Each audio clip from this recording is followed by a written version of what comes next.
Assalamualaikum warahmatullahi wabarakatuh. Perkenalkan, nama saya Caswati dengan NIM D1C221063. Saya di sini akan mempresentasikan materi tentang asam basa. Teori asam basa menurut Arrhenius, asam adalah sebagai zat-zat yang dapat memberikan ion hidrogen atau H+, ion hidronium H3O+, bila dilarutkan dalam air, atau zat yang dapat memperbesar konsentrasi ion H+ di dalam air. Asam umumnya merupakan senyawa kovalen, misalnya gas hidrogen klorida yang merupakan senyawa kovalen, tetapi apabila dilarutkan ke dalam air akan terurai menjadi ion-ionnya. Sebenarnya, di dalam larutan, ion H+ terikat ke suatu molekul air H2O dan terbentuk sebagai ion oksanium H3O+. Oleh karena itu, penguraian asam dalam air tertulis sebagai berikut. Ha ditambah H2O bereaksi menjadi H3O+ ditambah amin. Tetapi untuk menyederhanakan penulisan dapat dituliskan sebagai berikut, yaitu Ha bereaksi menjadi H+ ditambah A. Asam yang dalam larutan banyak menghasilkan H+ disebut dengan asam kuat, sedangkan asam yang sedikit menghasilkan ion H+ disebut dengan asam lemah. Asam terdiri dari asam kuat dan asam lemah. Dalam penulisan reaksi, asam kuat tertulis dengan satu anak panah. Hal ini menunjukkan bahwa asam kuat terionisasi sempurna sehingga terjadi dari kiri ke kanan. Contohnya seperti ionisasi dari asam kuat. Asam klorida HCl ditambah H2O didapat dari reaksi H3O+ ditambah Cl-min. Tetapi untuk menyederhanakan penulisan dapat dituliskan sebagai berikut, yaitu HCl ditambah H2O didapat dari reaksi H+ ditambah Cl-min. Asam nitrat HNO3 ditambah H2O didapat dari reaksi H3O+ ditambah NO3-min.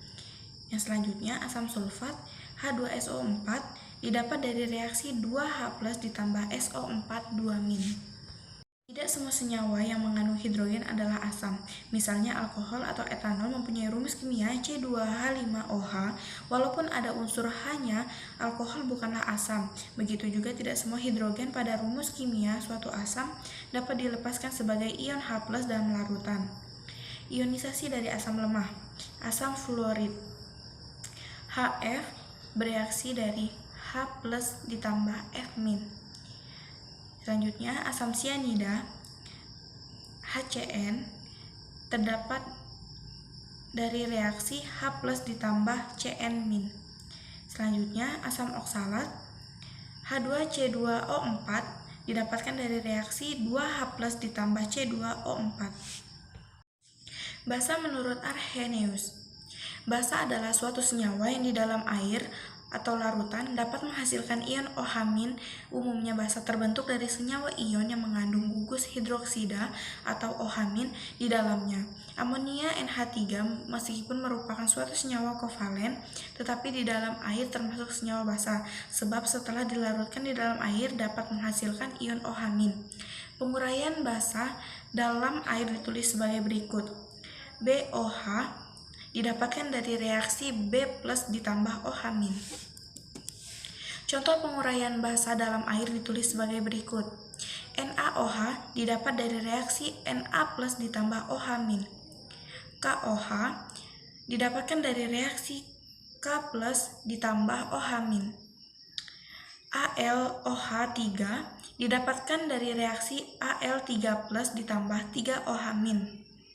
NH3 ditambah 2H2O didapatkan dari reaksi NH4 ditambah OH-. Tidak semua senyawa yang dalam rumus kimianya terdapat gugus hidroksil termasuk golongan basa. Misalnya etil alkohol sama dengan CH3OH. Gugus hidroksil pada metil alkohol tersebut dalam larutan tidak dapat dilepaskan sebagai ion OH-. Basa yang dapat larutan banyak menghasilkan OH- disebut dengan basa kuat, sedangkan basa yang sedikit menghasilkan ion OH- disebut dengan basa lemah. Kekurangan teori asam basa Arrhenius antara lain adalah hanya dapat diterapkan pada reaksi terjadi di dalam air. Yang kedua, tidak dapat membentuk asam, padahal juga mengandung hidrogen dengan bilangan oksidasi +1. Yang ketiga, tidak dapat menjelaskan mengapa senyawa yang tidak memiliki OH- seperti Na2CO3 juga membentuk larutan yang bersifat basa jika dilarutkan di dalam air.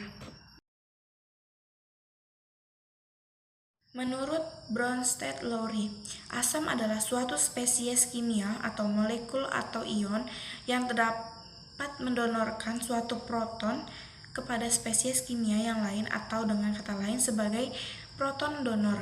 Basa adalah suatu spesies kimia yang dapat menerima suatu proton dari spesies kimia yang lain atau dengan kata lain sebagai proton akseptor.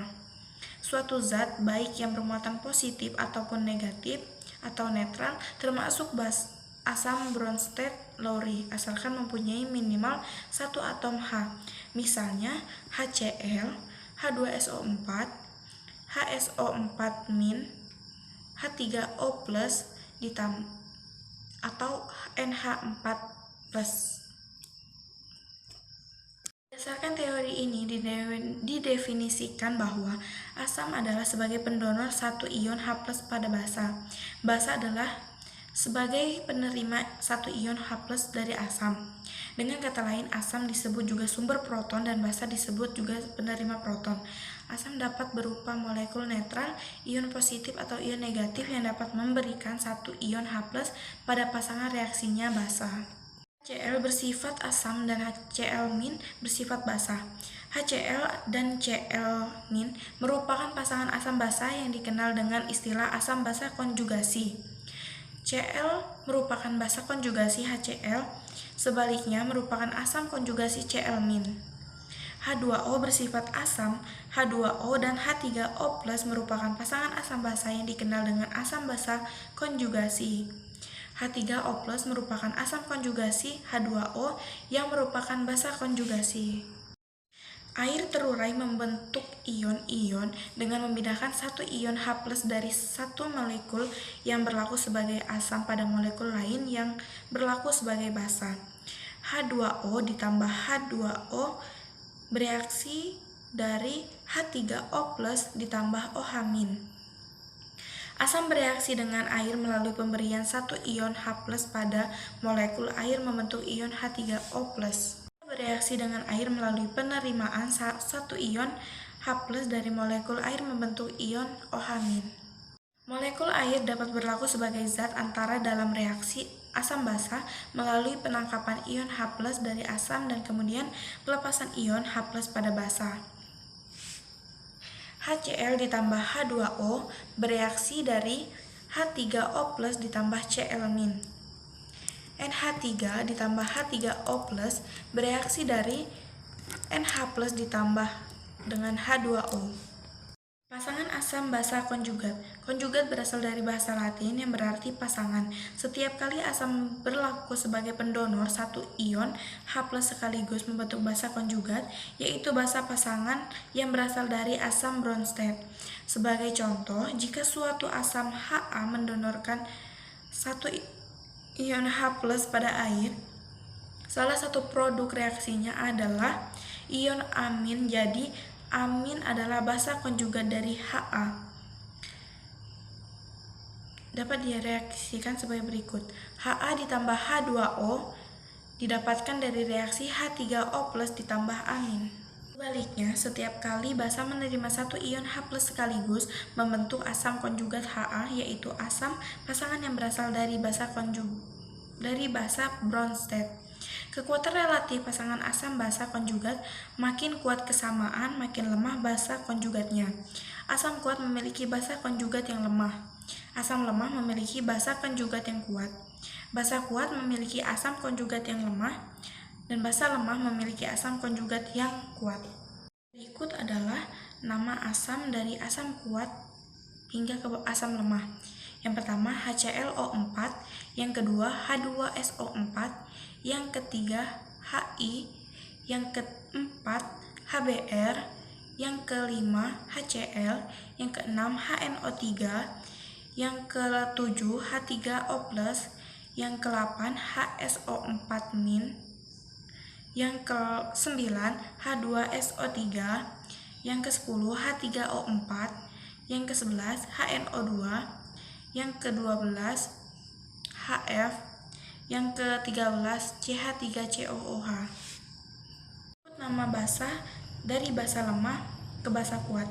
Yang pertama ClO4-, yang kedua HSO4-, yang ketiga I-, yang keempat adalah Br atau barium, yang kelima adalah Cl-, yang keenam adalah NO3-, yang ketujuh adalah H2O, yang ke-8 adalah SO4-, yang ke-9 adalah HSO3-, yang ke-10 adalah H2PO4-, yang ke-11 adalah NO2-, yang ke-12 adalah F-, yang ke-13 adalah CH3COO-. Keunggulan definisi asam basa Bronsted: memperluas daftar asam-asam yang mencakup ion-ion positif, ion-ion negatif, dan molekul-molekul yang netral. Memperluas daftar basa-basa yang mencakup molekul atau ion-ion yang paling sedikit mengandung pasangan elektron valensi bebas. Memperluas peranan air dalam reaksi asam basa. Air menerima 1H+ dari asam membentuk ion H3O+. Dapat diperluas untuk pelarut-pelarut selain air dan reaksi yang terjadi dalam fase gas atau padat. Dapat menjelaskan hubungan antara kekuatan asam dan basa konjugatnya. Dapat menjelaskan perbedaan kekuatan relatif pasangan asam atau pasangan basa. Dapat menjelaskan mengapa suatu spesies bersifat amfoter, yaitu dapat berlaku sebagai asam maupun basa.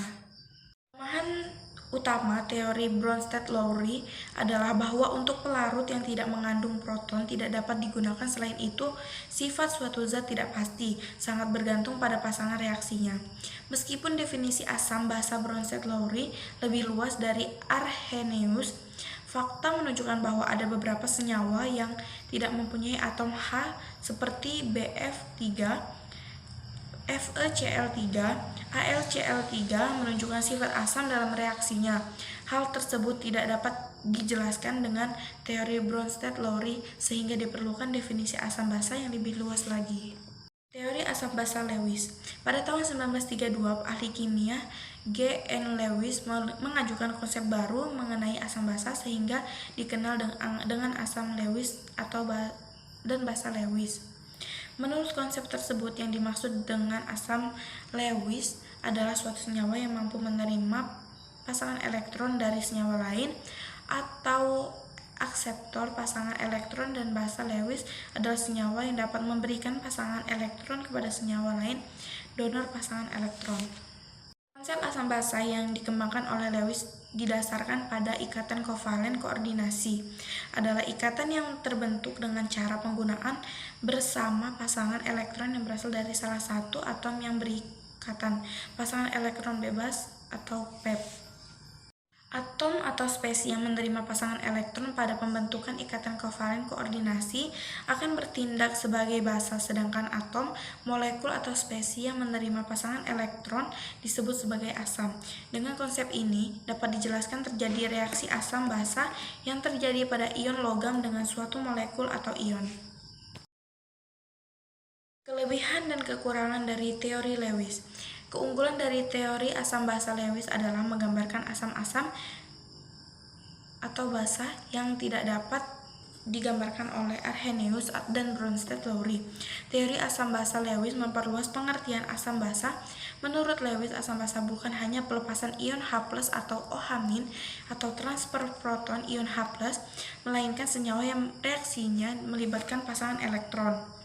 Adapun kelemahannya, teori asam basa Lewis agar sukar menggambarkan reaksi asam basa, seperti reaksi antara ion Fe3+ dan ion Cn- karena keduanya tidak melibatkan ion H+ atau ion OH-. Selain itu, teori itu juga agak sukar menentukan kekuatan asam atau basa dari reaksi yang terjadi. Perbandingan perkembangan teori asam basa. Teori Arrhenius. Asam menghasilkan ion H+ dalam air. Basa menghasilkan ion OH- dalam air. Penetralan reaksinya yaitu pembentukan air H+ ditambah OH- H2O. Teori Bronsted-Lowry. Asam donor proton memberikan proton, basa akseptor proton atau menerima proton. Penetralan reaksinya yaitu Ha ditambah B, BH+ ditambah amin. AS ditambah BS, AS ditambah BS. Teori Lewis. Asam yaitu akseptor elektron atau menerima pasangan elektron. Basa, donor elektron atau memberikan pasangan elektron. Penetralan reaksinya yaitu pembentukan ikatan kovalen koordinat A plus B dalam reaksi didapatkan dari reaksi A ditambah B. Reaksi asam basa. Asam atau basa lemah dan kuat. Kekuatan asam atau basa ditentukan oleh kemampuan senyawa tersebut untuk menghasilkan ion H+ untuk asam atau OH- untuk basa. Semakin banyak ion H+ dan OH- yang dihasilkan, maka kekuatan asam atau basanya semakin kuat. Yang A, pH. pH atau power of hydrogen digunakan untuk mengukur keasaman suatu zat kimia yang ditemukan oleh Søren Peter Lauritz Sørensen. Nilai pH terbentang dari 0 hingga 14, namun ada pH yang berada di bawah 0 dan lebih tinggi dari 14 yang disebut pH ekstrim. Berikut rumus pH. pH sama dengan min log H+. Rentang pH terbagi atas 3, yaitu pH kurang dari 7 sama dengan termasuk pH asam atau asam kuat dan lemah. pH sama dengan 7 termasuk pH netral. Garam bersifat kuat dari asam kuat dan basa. pH lebih besar dari 7 termasuk pH basa kuat dan lemah. B. pOH. pOH digunakan untuk mengukur kebasaan suatu zat yang bersifat basa. Dalam perhitungan asam basa, pOH jarang sekali atau bahkan sangat jarang untuk ditentukan kebasaan zatnya. Maka dari itu, kebasaan suatu zat kimia yang bersifat basa, pOH harus diubah ke pH. Rumus pOH adalah sama dengan min log OH-.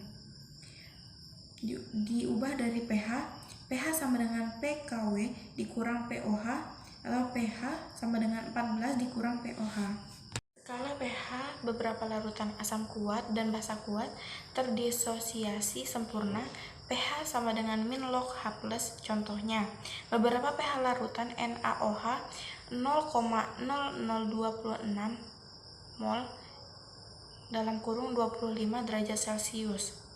Jawab. pOH sama dengan min log 2,6 dikali 10 pangkat min 3 sama dengan 3 min log 2,6 sama dengan 2,59. pH-nya sama dengan 14 dikurang pOH sama dengan 14 dikurang 2,59 sama dengan hasilnya 11,41. C. KW. KW adalah tetapan kesetimbangan air, yaitu besar konsentrasinya sebesar 10 pangkat min 14 atau jika dalam pKw sebesar 14. Konsep KW didapatkan dari gaya hantar listrik pelarut air yang begitu besar karena sebagian kecil terionisasi menjadi ion H+ dan OH-. Nah, tetapan kesetimbangan KC ionisasi air pada reaksi di atas sama dengan tetapan kesetimbangan air KW seperti di bawah. KC sama dengan KW sama dengan H+ dikali OH-. KW sama dengan H+ ditambah gimana sih? Berapakah konsentrasi ion OH- dalam suatu larutan yang mengandung konsentrasi ion H+ 0,05 mol?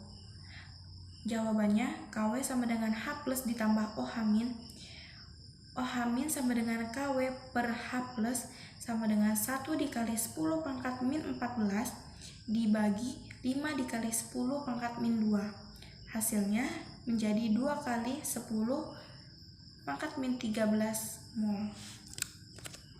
Suhu tertentu harga KW sama dengan 1 dikali 10 pangkat min 13. Tentukanlah A. konsentrasi ion H+ dalam air murni, B. konsentrasi ion OH- jika konsentrasi H+ 0,02 m. Jawabannya yang A. KW sama dengan H+ pangkat 2. H+ sama dengan akar dari KW sama dengan akar 1 dikali 10 pangkat min 13 sama dengan akar 0,1 dikali 10 pangkat min 12 sama dengan 0,316 dikali 10 pangkat min 6 sama dengan hasilnya 3 kali 16 dikali 10 pangkat min 7. Yang B, KW sama dengan H+ OH- sama dengan KW dibagi H+ sama dengan 1 dikali 10 pangkat min 13 per 2 kali 10 pangkat min 2, hasilnya 5 dikali 10 pangkat min 12 m. Konsep dari KW ini mengacu pada pergeseran kesetimbangan kimia, yaitu apabila ditambahkan suatu zat asam, maka konsentrasi asam tersebut akan bertambah. Namun nilai KW tetap 10 pangkat min 14 karena berdasarkan reaksi di atas, kesetimbangan akan bergeser ke kiri yang menyebabkan pengurangan OH- atau dengan kata lain H+ bertambah dan OH- berkurang alias saling menyeimbangi nilai KW. Begitu juga dengan penambahan zat basa, maka konsentrasi basa tersebut bertambah, nilai KW-nya tetap karena kesetimbangan bergeser ke kiri juga, menyebabkan pengurangan H+. D. Ka dan Kb. Ka adalah tetapan ionisasi asam yang berfungsi dalam menghitung H+ dalam pH asam lemah. Kb adalah tetapan ionisasi basa yang berfungsi dalam menghitung OH- dalam pH basa lemah.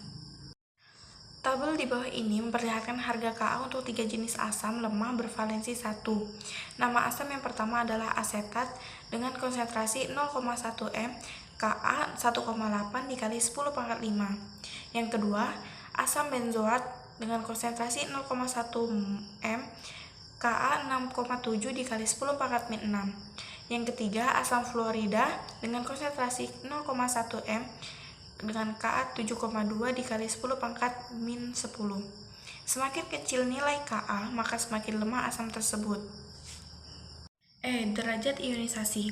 Derajat ionisasi adalah kemampuan suatu senyawa kimia untuk mengalami ionisasi berdasarkan perbandingan antara jumlah zat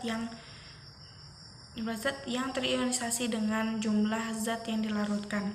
Dalam kelompok asam basa, derajat ionisasi untuk asam kuat dan basa kuat mengalami ionisasi sempurna dan tidak mengalami reaksi keseimbangan. Semakin besar Ka, maka semakin kuat asam tersebut. Asam lemah dan basa lemah terionisasi sebagian dan mengalami reaksi keseimbangan. Semakin besar Kb, maka semakin kuat basa tersebut. Sama dengan mol zat terionisasi atau yang bereaksi dibagi dengan mol zat mula-mula.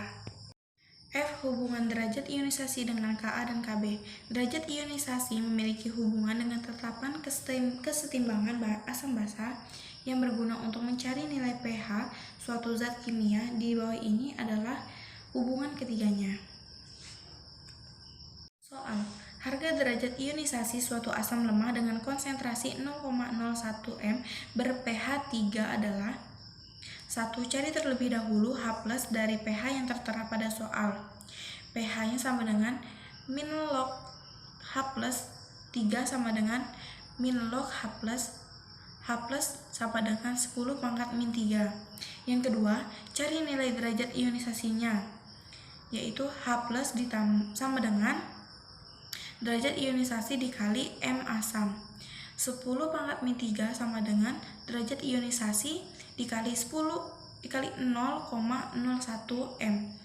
Derajat ionisasi sama dengan 0,1. Larutan HCN 0,01 M memiliki pH sama dengan 4. Harga tetapan ionisasi asam Ka tersebut adalah 1. Kita cari terlebih dahulu H+ dari pH yang tertera pada soal. Dengan rumus pH sama dengan min log H plus, pH-nya sama dengan 4 sama dengan min log H plus. H plus sama dengan 10 pangkat min 4. Yang kedua, cari nilai tetapan ionisasi asam Ka. Dengan rumus H plus sama dengan akar Ka dikali M asam. H plus yang tadi kita masukkan yaitu 10 pangkat min 4 sama dengan akar Ka dikali 0,01. Jadi Ka sama dengan 10 pangkat min 6. Untuk basa lemah NH4OH mempunyai konsentrasi 0,5 dan terionisasi sebanyak 10%. Harga POH dan pH secara berturut-turut adalah NH4OH terionisasi 10%, artinya nilai derajat asamnya sebesar 0,1. 10% sama dengan 10/100. Untuk mendapatkan OH- digunakan rumus di bawah ini, yaitu OH- sama dengan derajat asam dikali M basah sama dengan 0,1 dikali 0,5 M, sama dengan hasilnya 5 dikali 10 pangkat min 2. Lalu kita masukkan rumus POH sama dengan 2 dikurang log 5, pH sama dengan 12 ditambah log 5. G. Perhitungan pH asam lemah dan basa lemah.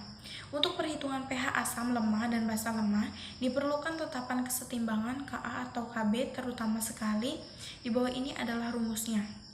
Yang pertama, H plus sama dengan akar dari Ka dikali M asam.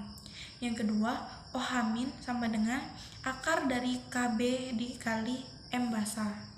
Soal, larutan HClO4 0,001 M memiliki pH sama dengan pH larutan asam asetat.